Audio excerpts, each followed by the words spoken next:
International Islamic university کے ایک professor نے لکھا ہے، توہین رسالت کی ریاستی سرپرستی جنگی جرائم میں آتی ہے۔ اس مسئلے کو اجاگر کیا جائے۔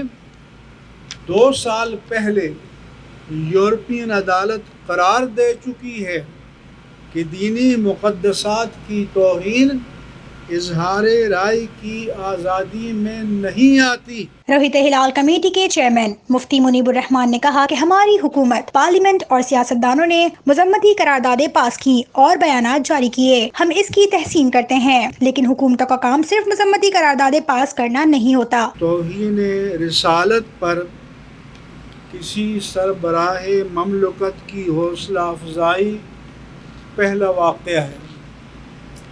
اس نے مسلمانوں کے دل مجروح کر دیے ہیں، اور یہ سوچی سمجھی سازش ہے تاکہ مسلمان محبت رسول میں سرشار ہو کر اشتعال کی کیفیت میں کوئی جوابی کارروائی کریں اور پھر انہیں عالمی دہشت گرد قرار دیا جائے۔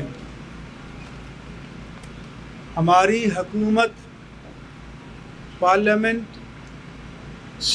اور سیاستدانوں نے مذمتی قراردادیں پاس کیں اور بیانات جاری کیے۔ ہم اس کی تحسین کرتے ہیں، لیکن حکومتوں کا کام صرف مذمتی قراردادیں پاس کرنا نہیں ہوتا، بلکہ عملی اقدامات کرنے بھی ہوتے ہیں جو تاحال نظر نہیں آ رہے۔ فرانس سے اپنے سفارتکار کو احتجاجاً واپس بلایا جائے اور فرانسیسی سفیر مارک بیرٹی کو ملک بدر کیا جائے تاکہ فرانسیسی حکومت کو اس کی شرانگیزی اور دہشت گردی کی شدت و حدت کا صحیح ادراک ہو سکے۔ پریس کانفرنس سے خطاب کرتے ہوئے مفتی منیب الرحمان نے کہا، پاکستان اور ترکی کے سوا کسی مسلم حکمران کی جانب سے کوئی توانا رد عمل نہیں آیا۔ پاکستان اور ترکی کے سوا کسی مسلم حکمران کی جانب سے کوئی توانا رد عمل نہیں آیا۔ اگر اسلامی کانفرنس کی تنظیم OIC مردہ ہو چکی ہے تو پاکستان کو پہل کر کے خود کوئی بین الاقوامی سربراہی یا وزارت خارجہ، وزرائے خارجہ کی سطح پر کانفرنس منعقد کرنی چاہیے۔ ہمیں اپنی حکومت کی مجبوریوں اور تہدیدات کا احساس ہے، لیکن ایمان اور عقیدے کا مسئلہ قیمت مانگتا ہے۔ آج کی دنیا میں بیانات کو اہمیت نہیں دی جاتی۔ انہوں نے کہا کہ ہمیں اس پر بھی تشویش ہے کہ اچانک دہشت گردی کی ایک نئی لہر اٹھ رہی ہے۔ ہماری انٹیلیجنس اور قومی سلامتی کے اداروں کو اس پر توجہ دینے کی ضرورت ہے۔ توہین صحابہ کے کسی مجرم کو اب تک قانون کی گرفت میں نہیں لیا گیا۔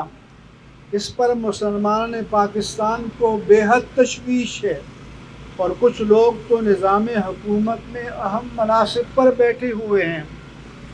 اس کے برعکس اہل سنت کے علماء کو یک طرفہ طور پر جیلوں میں ڈال رکھا ہے، انہیں رہائی دی جائے۔ ہمیں اس پر بھی تشویش ہے کہ اچانک دہشت گردی کی ایک نئی لہر اٹھ رہی ہے۔